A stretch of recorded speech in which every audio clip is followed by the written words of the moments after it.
So migraine అంటే ఒక side తలనొప్పి అని, అంటే పార్శ్వ నొప్పి. సో అది ఒక సైడ్ ఏదర్ ఐ చుట్టూ కానివ్వండి, ఒక నెక్ నుంచి కానీ స్టార్ట్ అవుతుంది. ఆ తర్వాత ఒక సైడ్ వరకు అది ప్రోగ్రెస్ అవుతుంటుంది. సో అదేంటంటే ఇంటెన్స్ థ్రాబింగ్ ఆర్ పల్సిటైల్ క్వాలిటీ, అంటే ఇట్లా పల్సేషన్స్ మాదిరిగా ఫీల్ అవుతుంటాము. అది ఎప్పుడు కూడా క్వాలిటీ ఏంటంటే మోడరేట్ టు సివియర్ క్వాలిటీ ఉంటుంది. ఓకే, అది 4 అవర్స్లో స్టార్ట్ అయ్యి 72 అవర్స్ వరకు పెరుగుతుంటుంది నొప్పి. ఓకే, దాంతోపాటు కొంచెం మందికి వామిటింగ్స్ రావచ్చు, తర్వాత వామిటింగ్ సెన్సేషన్ ఉంటుంది. వాళ్ళకు అంటే సెన్సిటివ్ టు లైట్ ఉంటారు వాళ్ళు, తర్వాత సెన్సిటివ్ టు సౌండ్ ఉంటారు, కొన్ని స్మెల్స్ పడవు వాళ్ళకు.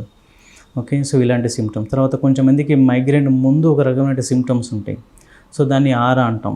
ఓకే, ఆరా అంటే మైగ్రేన్ ముందు వచ్చే కొన్ని సిమ్టమ్స్, అవి మెయిన్గా విజువల్ సిమ్టమ్స్ అట్లా. సో విజువల్స్ ఉందంటే కొంచెం మందికి బ్లైండ్ స్పాట్స్ కనిపిస్తుంటుంది, కొంచెం మందికి ఆ వైట్ డాట్స్ ఒక ఆఫ్ ద విజువల్ అంటే విజన్ ఎఫెక్ట్ అవుతుంటుంది.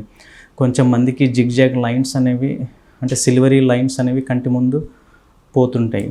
ఓకే, కొంచెం మందికి ఒక ఏరియా బ్లాక్ అవుతుంటుంది. ఓకే, కొంచెం మందికి విజన్ అంతా బ్లర్ అవుతుంటుంది. సో ఇలాంటి సిమ్టమ్స్ ఉంటాయి. ప్రధానంగా విజువల్ సిమ్టమ్సే చూస్తాం. ఇంకా కొంచెం మందికి సెన్సరీ సిమ్టమ్స్ అంటే తిమ్మిరి అట్లా. సో తలనొప్పి వచ్చే ముందు కొంచెం మందికి నోటి చుట్టూ తిమ్మిరి రావచ్చు, తర్వాత కొంచెం మందికి ఒక హాఫ్ ఆఫ్ ద బాడీ తిమ్మిరి రావడం జరుగుతుంటుంది. ఇంకా కొంచెం మందికి రేర్ ఇది. సో మోటార్ సిమ్టమ్స్ అంటాం. అంటే మోటార్ అంటే వాళ్ళకు వీక్నెస్ లాగా అనిపిస్తుంటుంది. జనరల్గా యాక్చువల్గా వీక్నెస్ ఉండదు, బట్ కొంచెం ఆ ఏరియా వర్క్ చేయలేకపోవడం అలాంటి ఫీలింగ్ అనేది ఉంటుంది అన్నట్టు. ఇవన్నీ మైగ్రేన్ హెడేక్ వచ్చే ముందు ఉన్నటువంటి symptoms, that's called aura symptoms అంటాం. ఆ తర్వాత హెడేక్ సిమ్టమ్స్ అనేవి వస్తుంటాయి.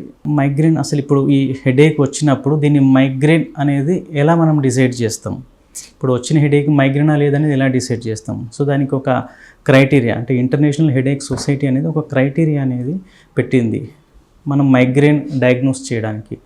అదేంటంటే ఒక 5 హెడేక్ ఎపిసోడ్స్ 4 అవర్స్ నుంచి 72 అవర్స్ డ్యూరేషన్ ఉండాలి. దాంట్లో ఈ 4 సిమ్టమ్స్లో 2 సిమ్టమ్స్ ఉండాలి. సో దాంట్లో 1 సిమ్టమ్స్ ఏంటంటే యూనిలాటరల్ హెడేక్, అంటే ఓన్లీ వన్ సైడెడ్ హెడేక్. ఇంకొకటి pulsatile or throbbing quality of pain. ఇంకొకటి మోడరేట్ టు సివియర్ ఇంటెన్సిటీ. ఇంకొకటి అగ్రవేటెడ్ బై మూమెంట్. సో ఈ 4 సిమ్టమ్స్లో 2 సిమ్టమ్స్ ఉండాలి. ఇంకొక 2 సిమ్టమ్స్లో 1 సిమ్టమ్స్ ఉండాలి. సో దాంట్లో ఏదర్ నాసియా కానివ్వండి, వామిటింగ్స్ కానివ్వండి. ఇంకొక సెకండ్ సిమ్టమ్ అంటే light photophobia and then phonophobia, అంటే sensitive to light and sensitive to sound అట్లా. సో ఈ క్రైటీరియాలా ఫిట్ అవుతే సో దాన్ని మైగ్రేన్ అని చెప్పేసి డయాగ్నోస్ అనేది చేస్తాం.